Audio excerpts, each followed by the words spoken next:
Welcome back, J Fusion fans, to another superhero time review. Now, before we begin, as always, I would like to remind everyone that this video is not intended for viewers under the age of 13, and some spoiler alerts just in case. Now, let's move on with the video, starting with Kamen Rider Saber. Picking up from last week's episode, Toma, Rintaro, and Ryo team up to find Ryo's missing son, Sora, in Wonder World. Now, what happens today is we have a new villain named Disaster, and Ryo decides to fight him while he actually asks for Toma and Rintaro to head over to Wonderworld to save Sora. Now, May is also a key uh, point in this rescue, as technically it's her fault that Sora went missing. So they do leave May in the bookshop. However, May decides to go into into Wonderworld after finding that she actually has a copy of a blank Wonder Ride book that takes her into Wonderworld without the help of the other Kamen Riders. So she devises a plan which eventually leads to the other Kamen Riders saving them, particularly Toma and Rintaro, while Ryo was busy fighting Disaster. So we also see the debut of what could basically be considered Kamen Rider Saber's first power-up form. Now, before entering the Wonder World, Toma receives a new Wonder Ride book from Yo himself. And this Wonder Ride book is called Needle Hedgehog. So, for the first time, Toma tries to use three Wonder Ride books at once, which of course unlocks this new form. Which Rintaro states that even trained Kamen Riders have trouble with the sudden fatigue after the transformation. So during the battle, of course, they eventually find the monster and defeat it. Now, what is interesting here is that when Toma used the power of his new form, so it summoned a spirit through the Peter Fantasista Wonder Ride book. And the most amazing part of this, fight is the summoned spirit is actually played by Reika Saiki. Now, to those of you who don't know who Reika Saiki is, she is basically what the Japanese people call the muscle idol. Now, she is part of an idol duo with the Lady Beard. So, if you don't know him, he's a guy who actually is active in Japan. He kind of wrestles, but he's known for having a big bushy beard, but he dresses up all girly and such. But so yeah, they are together in an idol duo called Deadlift Lolita, and of course, Reika herself is also popular as a bodybuilder, and she also does pro wrestling, by the way, which she utilizes in her appearance in this episode. So yeah, imagine Tinkerbell becoming all big and muscular. That's how I would describe Reika's appearance in this episode. So it was definitely my favorite part. Now, after defeating the monster, Kamen Rider Caliber appears in front of Toma. So this is actually the first time that they meet.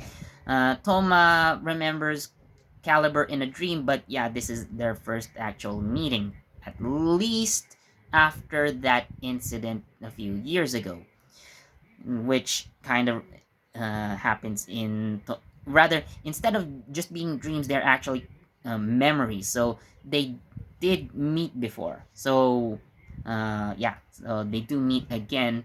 But for Toma, it feels like it's the first time that they met. But anyways, so another Kamen Rider enters to save the day, and this is Kamen Rider Espada. Now, it's been established that Kento, the third Logos member, or rather the second Logos member introduced by the end of episode 2, because uh, I don't know, Toma wasn't really uh, part of the sort of Logos yet, but by becoming Kamen Rider Saber, he becomes technically a member of the sort of Logos. So yeah, Kento is the third Logos member that we meet by the end of episode 2. So it's already been announced and established in the press conference that he's going to be Kamen Rider Espada, and now Kamen Rider Espada makes his appearance, albeit in the very final scene of this episode. So,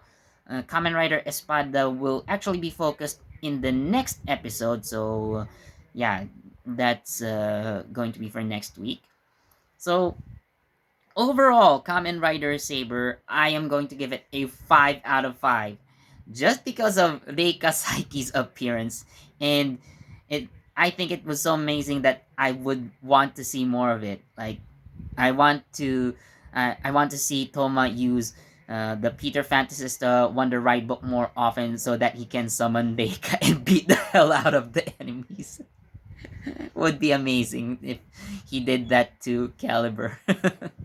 So, yeah, moving on to Kina Major. So, what happens is uh, Juru, Tametomo, and Takamichi head out to look for another piece of treasure.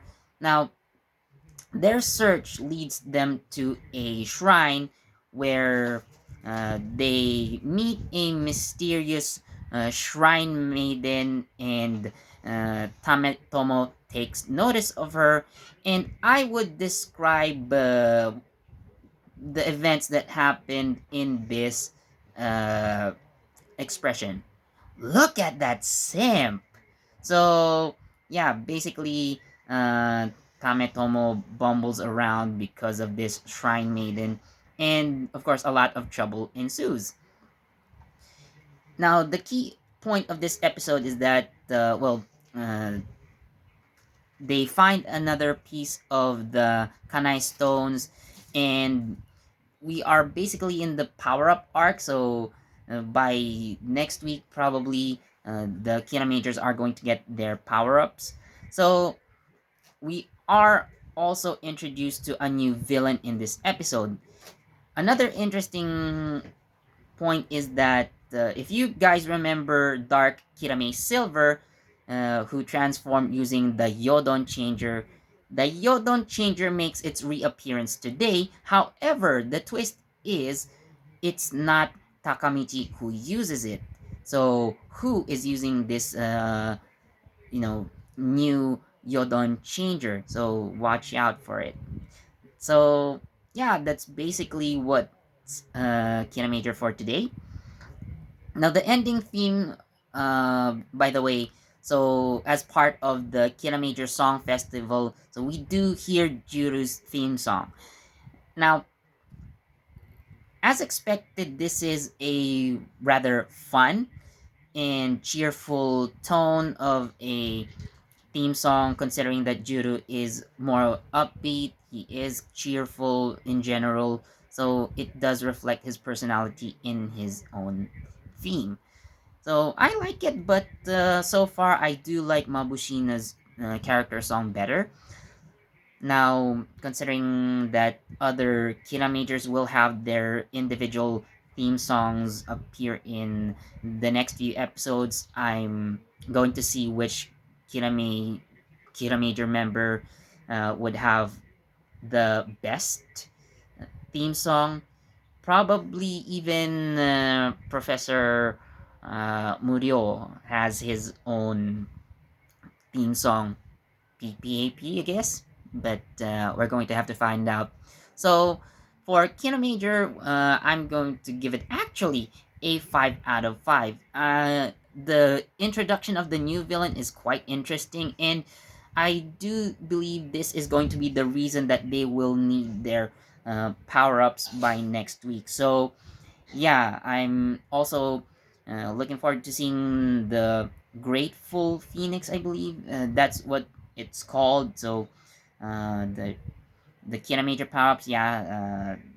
So look forward to that next week. So, anyways, thank you so much, guys, for watching. If you enjoyed, please do leave a like, comment, share this video, subscribe, and hit that notification bell so you get the latest from JE Fusion.